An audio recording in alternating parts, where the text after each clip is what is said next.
नमस्कार भाई लोग, कैसे हैं आप लोग। तो आज के इस वीडियो में एक बार फिर से मैं आपका बहुत ही ज़्यादा स्वागत करता हूं आपके ही अपने चैनल टेक्निकल ट्रेडर में। देखिए, बात करेंगे यस बैंक की। देखिए, इस वीडियो में हम बहुत ही कुछ खास चीज़ समझने वाले हैं।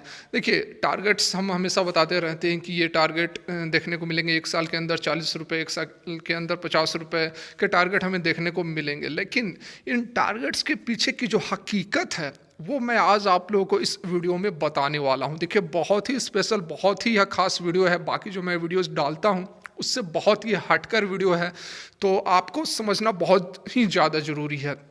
यदि आपने इसमें इन्वेस्ट किया हुआ है, यदि आपने एफपीओ से पहले लिया हुआ है, 30 रुपये 40 रुपये पर आपने इन्वेस्ट किया हुआ है, या फिर एफपीओ में लिया हुआ है 10 11 12 13 रुपये के आसपास लिया हुआ है, तो बहुत ही आपके लिए स्पेशल ये वीडियो है। आपको जानना बहुत ज़रूरी है, क्योंकि इस वीडियो को देखने के बाद, इस वीडियो को समझने के बाद आप खुद डिसाइड कर सकते हैं कि आपको येस बैंक में कितने समय तक बने रहना है, क्या टारगेट्स हो सकते हैं। बहुत ही ज़बरदस्त यहाँ पर कुछ टेक्निकल टर्म्स भी हम समझेंगे, कुछ थोड़ी बहुत बैलेंस शीट से एक दो टर्म उठाएंगे, और बहुत ज़बरदस्त यहाँ पर एनालिसिस होने वाली है कि आखिर क्यों यस बैंक इस तरह से जो चाल आपको देखने को मिल रही है, आखिर इस तरह की चाल क्यों दिखा रही है। आपको जो टारगेट्स बताए जा रहे हैं, उस टारगेट के पीछे हकीकत कितना है, वो टारगेट्स आपको कब तक अचीव हो जाएंगे। बात को समझ रहे हैं। तो बहुत यहाँ पर ज़बरदस्त आपको कुछ जानकारी मिलने वाली है। तो रिक्वेस्ट जो रहती है, आप सभी जानते ही हैं कि लाइक ज़रूर करें, क्योंकि ये वीडियो बनाने में काफ़ी मेहनत, काफ़ी रिसर्च, काफ़ी एनालिसिस लगी है। तो रिक्वेस्ट एक ही रहेगी कि वीडियो को तो पहले लाइक ज़रूर करें, बिना लाइक किए ना जाइएगा नहीं। और सीधे लेटेस्ट और जेन्युइन इन्फॉर्मेशन पाने के लिए सीधे चैनल को भी सब्सक्राइब कर ले, बेल आइकन को भी हिट करें। तो चलिए चलते हैं मुद्दे पर। देखिए, तो सबसे पहले समझते हैं एफपीओ को। जब यस बैंक में एफपीओ इशू हुई थी, उसके बाद का जो समय है अभी और उससे पहले का जो समय है, उसमें ज़मीन आसमान का अंतर आ चुका है। समझे। यहाँ पर जो एफपीओ के पहले जो प्राइस चल रही थी और अभी जो प्राइस चल रही है, वो बिल्कुल यहाँ पर डिटोरिएट हो चुकी है। उस प्राइस की यहाँ पर डाइल्यूशन हो चुकी है। देखिए, मैं आपको समझाता हूँ। एफपीओ इशू होने से पहले 26-27 रुपये पर चल रही थी। उसके बाद सीधे वह बहुत 50% के आसपास क्रैश हो गई उसकी प्राइस, और फिर ये 12-13 रुपये 14 रुपये के आसपास आ गई थी।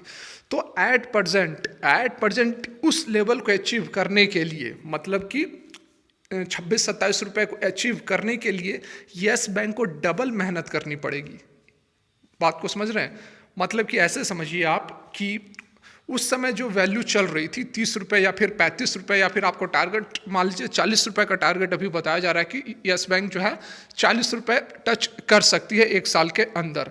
तो एट प्रजेंट एफपीओ इशू होने के बाद अब 40 रुपये को अचीव करने के लिए यस बैंक को डबल मेहनत करना पड़ेगा। डबल मेहनत मतलब कि आप सोचो कि 80 रुपये का जो टारगेट अचीव करने के लिए जितना मेहनत करना पड़ता, उतना अब मेहनत करना पड़ेगा यस बैंक को 40 रुपये अचीव करने के लिए। और 40 रुपये का टारगेट के लिए फिर समय भी आप सोच लो कि 80 रुपये का टारगेट में जितना समय लगता, उतना ही समय अब लगने वाला है 40 रुपये के टारगेट के लिए।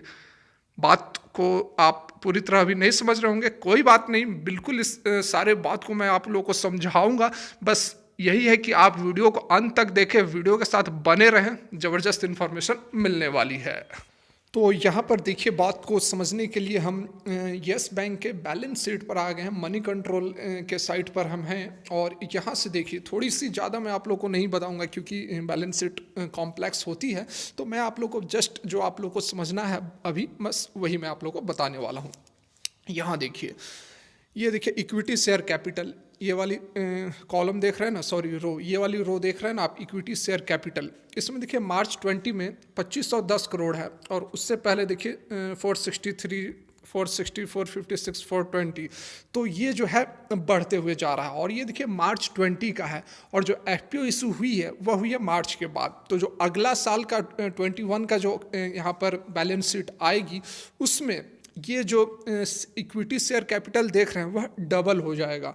यहाँ पर 2500 है, और वो अब अगली बार जो आएगा वो 5000 हो जाएगा। 5000 इक्विटी शेयर कैपिटल अब होने वाला है। देखिए, इसका मतलब क्या होता है। देखिए, कोई भी यदि कंपनी है वह अपने इक्विटी शेयर कैपिटल या फिर शेयर कैपिटल को यदि बढ़ा रही है तो ये अच्छी बात नहीं है, यह कंपनी के लिए बुरी बात है। अब कैसे, तो मैं आप लोग को समझाता हूँ। देखिए ये उसी तरह है जैसे कि आपके पास 100 रुपये हैं और 10 लोग हैं बांटने वाले, 10 लोग हैं, 100 रुपये हैं, ठीक है। तो एक लोगों को 10 रुपये मिलेंगे और यदि 20 लोग आ जाते हैं उसी 100 रुपये में तो एक लोग को 5 रुपये मिलेंगे। तो जो 5 रुपये मिले, अब तो एक आपका जो वैल्यू था वह तो कम हो गई, पहले आपको 10 मिल रहे थे, अब आपको 5 रुपये मिल रहे हैं। सेम यहाँ पर वही कंसेप्ट है जो इक्विटी शेयर कैपिटल होती है, सेम यहाँ पर जो इसका इंक्रीमेंट का मतलब क्या हुआ, जब इक्विटी शेयर कैपिटल बढ़ता है तो इसका मतलब होता है कि जो कंपनी है या फिर जो बैंक है वह मार्केट में नए शेयर इशू करके फंड उठा रही है, समझे। जो एफपीओ इशू हुई है उसमें क्या हुआ, उसमें 15,000 करोड़ फंड उठाया गया। अब फंड क्यों, एफपीओ क्यों लाया गया, एफपीओ क्यों लाया गया, पहले आप ये समझ ले। एफपीओ इसलिए लाया गया क्योंकि जो मिनिमम क्राइटेरिया होती है बैंकिंग की, कैपिटल एडिक्वेसी रेशियो आप बात कर लो या फिर सीईटी टीयर 1 की बात कर लो, तो वो जो है मार्च के समय उस लेवल को फुलफिल नहीं कर रही थी यस बैंक, जितनी होनी चाहिए, जितनी कि आरबीआई के द्वारा जो रेगुलेटरी अथॉरिटी है, जितनी मिनिमम क्राइटेरिया चाहिए बैंकिंग सिस्टम को वर्क करने के लिए, यस बैंक उससे नीचे थी। समझ रहे हैं बात को।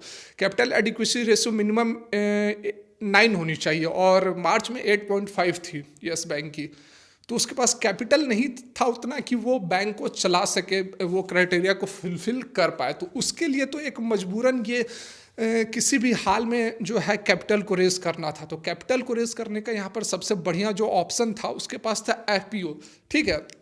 ये दूसरे बैंक से भी वह लोन ले सकता था कि, लेकिन उस लोन लेने पर भी उसे इंटरेस्ट देना पड़ता, फिर से बहुत सारी समस्याएं चल रही थी क्योंकि पहले ही वह उसकी हालत ख़राब थी। तो इसलिए सबसे अच्छा जो ऑप्शन था वह फॉलो ऑन पब्लिक ऑफर, मतलब कि फिर से पब्लिक को शेयर बांटे गए। समझ रहे हैं। पहले आउटस्टैंडिंग जो शेयर्स थे, ध्यान से बात को समझे आप, बहुत अच्छी जानकारी आपको मिलने वाली है और यदि अच्छी लग रही है तो लाइक ज़रूर करें, ठीक है। हाँ, तो देखिए पहले जो यस बैंक के शेयर थे, मतलब एफपीओ इशू होने से पहले, वो लगभग थे यहाँ पर आपको 1200 करोड़ के, हाँ 1200 करोड़ के आसपास। ये सही से इस पर नहीं हो पा रहा है, राइट, आप समझ लें 1200 करोड़ के आसपास इसके शेयर्स थे। और जब एफपीओ इशू हुई तो फिर से और 1200 करोड़ शेयर्स मार्केट में आ गए, मतलब कि जो शेयर थे उसे डाइल्यूट कर दिया गया, शेयर को जो वैल्यू थी उसे डाइल्यूट करके डबल कर दिया गया। अब लगभग यहाँ पर 2500 crore shares at present outstanding है। और जो कैपिटल ये इक्विटी शेयर कैपिटल की मैं बात कर रहा था, वो यहाँ पर जो आपको 2500 दिख रही है, अब आने वाले समय में आपको सीधे इसका डबल लगभग यहाँ पर 5000 के आसपास आपको देखने को मिलेगा। जो नेक्स्ट ईयर जो 2021 में जो बैलेंस शीट इसकी बनेगी उसमें इसके इक्विटी शेयर कैपिटल सीधे डबल हो जाएगी। डबल होने का मतलब क्या हुआ कि जो शेयर की वैल्यू थी उसे डाइल्यूट कर दिया गया। डाइल्यूट करने से क्या मतलब हुआ कि पहले एक शेयर की जो वैल्यू थी, जो पहले आपके पास एक शेयर थी यदि 30 रुपए की, तो वह अब उसकी वैल्यू हो गई 15 रुपए। तो एट प्रेजेंट जिस लेवल पर यस बैंक ट्रेड कर रही है, मान लेते हैं 20 रुपए पर ट्रेड कर रही है, तो इसको 25 रुपए पर जाने के लिए, मतलब कि 5 रुपए ऊपर जाने के लिए बहुत डबल मेहनत करनी पड़ेगी, क्योंकि शेयर जो है वह डाइल्यूट हो चुकी है। अब उस एक शेयर की उतनी वैल्यू नहीं है जितनी कि एफपीओ इशू होने से पहले थी। बात को समझ रहे हैं या नहीं? लाइक करके बताइए यदि बात समझ रहे हैं तो, ठीक है।